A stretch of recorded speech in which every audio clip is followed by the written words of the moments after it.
Une belle rencontre ce matin avec Marie-Thérèse Fortin. Bonjour Marie-Thérèse. Bonjour. Le prétexte de cette entrevue, c'est pour parler de « Ceci n'est pas un spectacle ». Oui, oui. Mais ceci sera une belle entrevue. Oui, merci. C'est pour l'hôpital Douglas. Oui, c'est ça, l'Institut Douglas pour la santé mentale.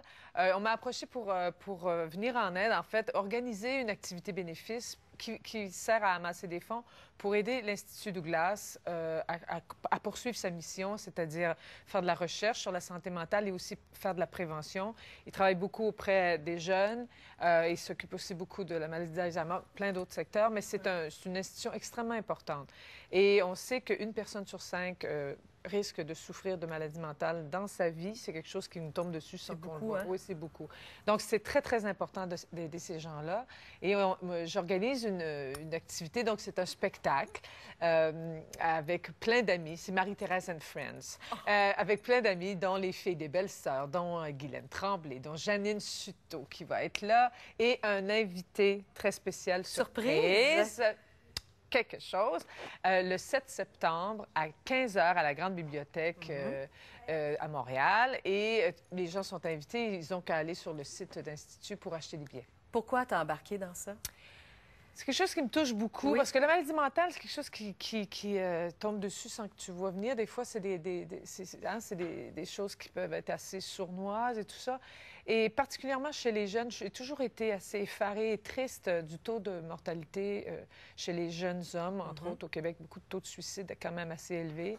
Et aussi chez les femmes, les dérives alimentaires, c'est-à-dire que les problèmes d'anorexie, boulimie, tout ça, qui sont plutôt, qui ne réduisent pas, mais au contraire tendent à augmenter. On en parle de moins en moins. Et on en parle de moins en moins. Et je trouve qu'un jeune, bien sûr, c'est triste pour tout le monde de souffrir de la maladie mentale, mais chez un jeune, quand il y a moyen de contrer ça, de combattre ça, d'entraîner les jeunes vers une reprise de leur vie et de leur autonomie, je trouve que c'est extrêmement important. Tu as parlé du spectacle des Belles-Sœurs. Oui. Alors, allez-vous reprendre des chansons? Oui, c'est ça. On va faire des petits clins d'œil avec des chansons qui sont comme on dit, nos gros succès.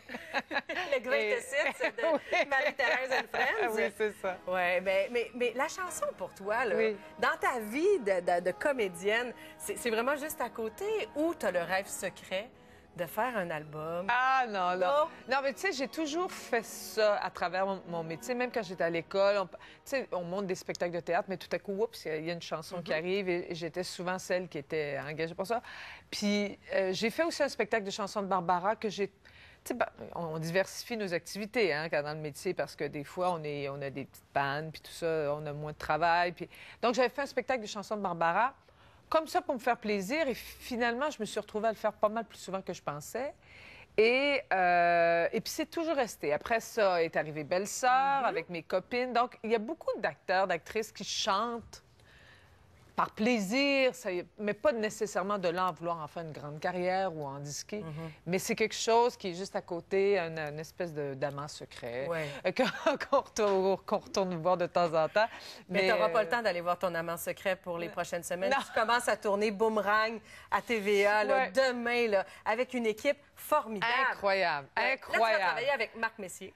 Mon mari. Ton mari? Sera mon mari. Dans la série je suis bien mariée. Oui, oui. Marc Messier. Il y a aussi Antoine Bertrand et Catherine-Anne Toupin. C'est une idée originale de Catherine-Anne Toupin. Et c'est vraiment l'histoire de trentenaires qui font faillite. Catherine-Anne et Antoine, dans la vraie vie, sont un couple. Oui, là, ils vont jouer un couple à l'écran. Exactement. Ils sont en difficulté. Oui, ils ont une grosse difficulté financière. Ils font faillite et ils reviennent vivre chez Papa-Maman.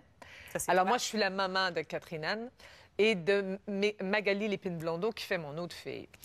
Et ça crée toutes sortes de situations familiales un peu difficiles et très amusantes. C'est une comédie. Oui, tu as vu les textes, là, vous commencez demain. C'est très drôle. C'est drôle? C'est vraiment très drôle.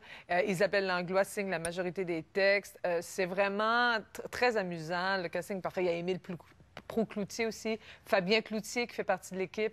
C'est vraiment du beau monde. On va bien s'amuser, je pense. Dans la vraie vie, tu es aussi une maman. Ah oui. Bon, par la complicité de ton garçon, on a une photo à te présenter. Parce que, parle-nous de ton grand voyageur. Oh, Samuel. Oh, ben c'est extraordinaire. Samuel a 20 ans et... alors, je m'étais entendue avec lui, j'ai dit, tu termines ton cégep bien. Oui. Et puis, je t'offre un voyage. C'est-à-dire que je te paie un billet d'avion pour aller où tu veux, pour aller voir le monde, te promener, voir. Et là, il m'est arrivé à un moment donné, il a fait, je veux faire Compostelle. OK. OK. Moi, je pensais à Hawaï, mais non. Je me disais, il va aller, je sais pas. Bon. Et non, j'ai dit, mais tu sais, Compostelle, c'est un parcours, hein? C'est comme... Et puis, il m'a dit, non, c'est ça que je veux faire. Et il n'a jamais changé d'idée là-dessus. Alors, il s'est organisé, il s'est informé, il est allé voir des centres où il organise un peu ça, il prépare ça. Et puis, il est parti fin avril pour 3 mois. Et ça a commencé avec une otite dans l'avion. Je me suis dit, ah, c'est mal barré. Ils vont venir. Ils vont venir, je sais pas, ils sont pas capables. Et puis, ben non, il a fait 1760 km. Il est parti de Arles et il s'est rendu... Il a fait son parcours. Il a fait tout le parcours. Et je suis assez fière de lui, vraiment. Je suis vraiment assez fière de lui. Moi, j'ai eu des tourments de mer épouvantables. J'angoissais un petit peu, mais ça, c'est normal. Ça, c'est-tu depuis longtemps, ça, que tu es une mère tourmentée? Oh, oui, il te le dirait lui-même. Oui, j'ai un petit peu l'anxiété facile. Mais finalement, au fil des jours et des semaines et des mois, je me suis rendu compte qu'il se débrouillait, il m'appelait. C'est-à-dire on se FaceTimait. Bravo. Bon, merci. Et puis... il l'a fait. Je suis très fière de lui. Et la seule des choses, c'est que lui aussi va quitter la maison, là. Oui. Bon, mais si jamais il revient quand il va avoir 30 ans, comme dans Boomerang, comment tu vas réagir? Ah, ça serait drôle. Écoute, je ne sais pas. Mais moi, j'aime ça, avoir du monde à la maison, tu sais. J'adore les avoir près de moi, comme ça. Parce que quand il est parti, j'ai eu quelques jours où j'ai été un petit peu déstabilisée. Le fait qu'il soit plus physiquement dans la maison. Il reste ta fille? Il reste ma grande fille de 17 ans qui, elle aussi, entre au cégep, en technique infirmière.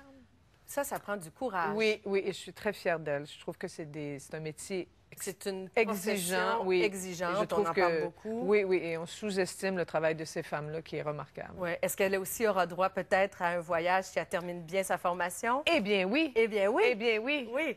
On n'y échappera pas. Non, mais ça me fait plaisir. Je trouve ça important aussi ce voyage qui est comme une façon aussi de commencer la séparation avec papa-maman, puis d'aller voir le monde aussi à travers leurs propres yeux. On a voyagé avec eux, mais on était toujours là. Toi, l'as-tu déjà fait, le voyage sac à dos toute seule? Non, entre l'âge où est-ce qu'on sort de l'école puis avant de commencer l'âge adulte? Non, c'est arrivé. Pour moi, c'est arrivé plus tard, parce que quand je suis sortie du cégep, j'ai été acceptée au conservatoire. Alors, je suis rentrée au conservatoire, tu sais, ça s'appelle On y va, puis on se pose pas de questions. Mais plus tard, j'ai fait quelques voyages par moi-même et qui ont été extraordinaires. C'est super important, je pense, de voir le monde comme il est. Puis Samuel aussi, à travers son parcours, il a rencontré des gens qui venaient d'ailleurs et avec qui il a échangé, il a parlé de réalités différentes. Et ça, c'est très formateur. Marie-Thérèse, merci d'être venue nous voir ce matin. Merci de m'avoir accueillie. Bonne chance avec Ceci n'est pas un spectacle. Oui, il faut venir. Venez. Puis moi, j'ai vraiment hâte de voir Boomerang. OK, merci. Salut, à la prochaine. Salut.